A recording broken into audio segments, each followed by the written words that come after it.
రాత్రికాల ప్రార్థన. కృపామయుడా, కృపా సత్య సంపూర్ణుడా, మీకు స్తోత్రాలయ్యా, మీకు స్తుతులు చెల్లిస్తున్నాము తండ్రి. సూర్యుడు ఉదయించినది మొదలుకొని కూడా ఈ సూర్యాస్తమయం వరకు మీరు మాకు తోడై ఉండి భద్రపరిచినందుకు స్తోత్రాలు. ఈ రాత్రి అందు మమ్మల్ని సజీవులుగా నిలబెట్టుకున్నందుకు వందనాలు. అవును తండ్రి, ఈ రాత్రిన మేము ఏ అపాయం లేకుండా, ఏ ప్రమాదము రాకుండా అయా మేము రక్షించబడ్డాము, కాపాడబడ్డామంటే నాయనా మీ యొక్క కృపాహస్తం వల్లనే మేము ఈ రాత్రి అందు నాయనా ఈ విధంగా ఉన్నాం. నాయనా మీరు చూపించిన ఉన్నతమైన కృపను బట్టి స్తోత్రాలు. అయా పోషించారు, దీవించారు, ఆదరించారు, అయా కృంగిన వేళ లేవనెత్తారు నాయనా. అందును బట్టి లెక్కించలేని స్థుతులయ్యా, లెక్కించలేని స్తోత్రాలు. కుటుంబంతో కలిసి ఈ విధంగా మరొక మారు మీ పాద సన్నిధిన అయా మేమందరం కూడా ప్రార్థించుకునే దయా కృప దయచేసినందుకు కోట్లాది కోట్ల కృతజ్ఞత స్తుతులు, స్తోత్రాలు, వందనాలు చెల్లిస్తున్నాం ప్రభువా. నీకు విరోధముగా రూపింపబడిన ఏ ఆయుధమును వర్ధిల్లదు అని యెషయా గ్రంథము 54వ అధ్యాయం 17వ వచనంలో మీరు సెలవిస్తున్నారు తండ్రి. అవునయ్యా, మాకు హాని చేయాలనుకున్న ఎవరి ప్రయత్నం కూడా ఎన్ని చేసినా అది వర్ధిల్లదు, అది జరగదంటున్నావు ప్రభువా. మా శత్రువులు, మా విరోధులు మమ్మల్ని పడగొట్టడానికి ఎన్నో ప్రయత్నాలు చేస్తున్నప్పటికీ అవేవి కూడా సాధ్యపడవంటున్నావు. కాబట్టి రాత్రి అందు ప్రతి ఒక్కరూ కూడా ధైర్యముగా జీవించుటకు కృప చూపించండి. ఎవ్వరు వారిని ఏమి చేయలేరు అనే మనోనిబ్బరం వారికి దయచేయండి ప్రభువా. బిడ్డలు ప్రభువ మీ పైన ఆనుకొని జీవిస్తున్నంత కాలం వారికి మీ రక్షణ ఎప్పటికీ ఉంటుందని ఆయన బిడ్డలు నమ్మి విశ్వసించి ఈ యొక్క జీవిత యాత్రని రాత్రి అందు కొనసాగించే కృప దయచేయండి తండ్రి. ఎంతో మంది బిడ్డలు ఈ రాత్రి కాలంలో అయ్యా ప్రార్థిస్తున్నారు, అడుగుతున్నారు. బిడ్డలు దేని కొరకైతే అడుగుతూ ఉన్నారో అవన్నీ కూడా నాయన మీ చిత్తంలో వారి జీవితంలో జరిగించి ఆశీర్వదించమని బ్రతిమాలుకుంటున్నాం తండ్రి. అయా అనారోగ్యంతో ఉన్న వారి కొరకు అడుగుతున్నాము. ఎటువంటి బలహీనత వారిని ఆవరించి ఉన్నా, ఎటువంటి బెడ్ పైన వారు మరణంతో పోరాడుతున్నా, హాస్పిటల్స్లో ఉన్నప్పటికీ, ఐసీయూలో ఉన్నప్పటికీ రాత్రిన తండ్రి దైవజనునిగా ప్రకటిస్తున్నాను, సంపూర్ణమైన విడుదల బిడ్డలకు వచ్చును గాక.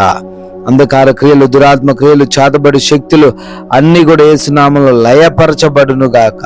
అయ్యా ఎవరైతే బిడ్డలు మరి డిప్రెషన్లో ఉన్నారో ప్రతి ఒక్క బిడ్డలు లేవనెత్తండి. ఆత్మహత్య తలంపుల నుంచి విడుదల దయచేయండి. అయ్యా వారు ఎదుటిగా ఉన్నటువంటి ఆ సమస్యను చూచి నిరుత్సాహపడకుండా నా దేవుని కృప ద్వారా జయించగలను అనేటువంటి తండ్రి హృదయాన్ని ప్రతి బిడ్డకు దయచేయమని ప్రార్థిస్తున్నాము తండ్రి. అదే విధంగా గర్భఫలం లేని వారి కొరకు అడుగుతున్నాము. ఈ రాత్రి అందు ఆ గర్భఫలం లేని ప్రతి బిడ్డను దర్శించండి తండ్రి. వారు సంతానము పొందుకునే విధముగా అద్భుతకరమైన కార్యము జరిగించండి. అదే విధముగా గర్భిణీలుగా ఎవరైతే ఉన్నారో తల్లికిని బిడ్డకును కూడా క్షేమమును దయచేయండి. ఎటువంటి సమస్యలు రాకుండా కాపాడమని బ్రతిమాలుకుంటున్నాం ప్రభువా. నాయనా ఈ రాత్రి అందు అప్పులు కలిగి ఉన్న వారి కొరకు ప్రత్యేకంగా అడుగుతున్నాం. ఎంత శ్రమించినా తండ్రి వారు అప్పులు తీర్చుకోలేని పరిస్థితిని వారు కలిగి ఉంటున్నారు. అయా వారికి తండ్రి ఒక మంచి మార్గాన్ని మీరే తెలియపరచండి. అప్పుల నుంచి బయటపడులాగున మీరే వారికి సహాయము దయచేయండి తండ్రి. అదే విధంగా నాయనా ఎవరైతే కుటుంబాల్లో అసమాధానంతో ఉన్నారో ఆ కుటుంబాలు మీ హస్తాలకు అప్పగిస్తున్నాము. గొడవలన్నీ కూడా తొలగించబడి సమాధానంతో ప్రేమగా ఒకరినొకరు అర్థం చేసుకొని జీవించే కృప చూపించండి. ముఖ్యంగా యవ్వన బిడ్డలు తల్లిదండ్రులకు ఎదురు తిరుగుతూ లోబడక ఉంటున్నారు నాయన. ఆ యవ్వన బిడ్డలందరికీ రాత్రి అందు మారు మనసు దయచేయండి తండ్రి. చెడు వ్యసనాలు, స్నేహాల జోలికి వారు వెళ్లకుండా కృప చూపించమని బ్రతిమాలుకుంటున్నాము తండ్రి. అదే విధంగా ఈ రాత్రి అందు కోర్టు కేసులు ఎవరైతే చిక్కుబడి ప్రార్థన చేస్తున్నారో ప్రతి కేసు నుంచి విడుదల దయచేయండి.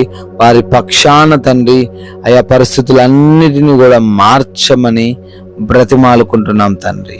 అదే విధంగా నైట్ డ్యూటీల్లో ఉన్నారు, నైట్ ప్రయాణాల్లో ఉన్నారు. ఈ రాత్రంతా ప్రతి బిడ్డను కూడా భద్రపరచమని అడుగుతున్నాము. అయా సొంత గృహం లేని వారి కొరకు ప్రార్థిస్తున్నాము. సొంత గృహము అనే బహుమానం బిడ్డలకు దయచేయండి. ఉద్యోగ ప్రయత్నాలు చేస్తున్నారు, ప్రయత్నాలన్నీ సఫలపరచండి. మంచి జాబ్ బిడ్డలకు అనుగ్రహించండి నాయన. ఎవరైతే బిడ్డలు వివిధ దేశాలకు వెళ్తున్నారో తండ్రి, అయా మీరే వారికి తోడై ఉండండి ప్రభువా. వారి ప్రయాణాల్లో మీ సహాయం దయచేయండి. వీసా విషయంలో కావలసిన డాక్యుమెంట్స్ విషయంలో, ఇమిగ్రేషన్ ప్రాసెస్లో కూడా మీ సహాయం వారికి దయచేయమని బ్రతిమాలుకుంటున్నాము. అయా చదువుకుంటున్నారు, విదేశాల్లో ఉద్యోగాలు, వ్యాపారాలు, పరిచర్యలు చేస్తున్నారు. ఏ ఇబ్బందులు అక్కడ కలగకుండా, ఎటువంటి సమస్యలు రాకుండా కూడా కృపా సహాయం దయచేయమని, లోన్స్ కొరకు, పెన్షన్స్, ప్రమోషన్స్ కొరకు అప్లికేషన్స్ పెట్టుకున్నారు. ప్రతి అప్లికేషన్ కూడా శాంక్షన్ చేయబడునుగా కానీ ప్రార్థిస్తున్నాము తండ్రి. మా భారతదేశమును, ప్రజలను, అధికారులను, బోర్డర్స్ లో ఉన్న సైనికులందరినీ కూడా పేరు పేరున దీవించమని, ఆశీర్వదించమని, అయా వారికి మీరు తోడై ఉండమని, మేమందరము కూడా రాత్రి అందు మీ కృపా సహాయం వలన సేద తీరబోతూ ఉన్నాం ప్రభువా. మాకు మంచి నిద్ర దయచేయండి. నిద్రలేమి, పీడగల సమస్యలు ఏవి ఎవరిని కూడా ఇబ్బందులు పెట్టకుండా, దురాత్మ క్రియలు, దొంగలు, శత్రువులు, హాని కలిగించే పరిస్థితులు ఎవరి దరికి రాకుండా, అయ్యా ప్రతి ఒక్క బిడ్డని రాత్రంతను మీ కృపాస్తాల మాటను భద్రపరచుకోమని, మరలా ఉదయాన్నే మేమందరము కూడా మీ పాద సన్నిధిన చేరి మీ నామాన్ని స్తుతించగలిగేటువంటి గొప్ప భాగ్యము మా అందరికీ అనుగ్రహించమని, జీవం కలిగిన యేసుక్రీస్తు వారి నామంలో ఈ ప్రార్థనను అడిగి వేడుకొని పొందుకొని ఉన్నాము మా ప్రియ పరలోకపు తండ్రి. ఆమెన్.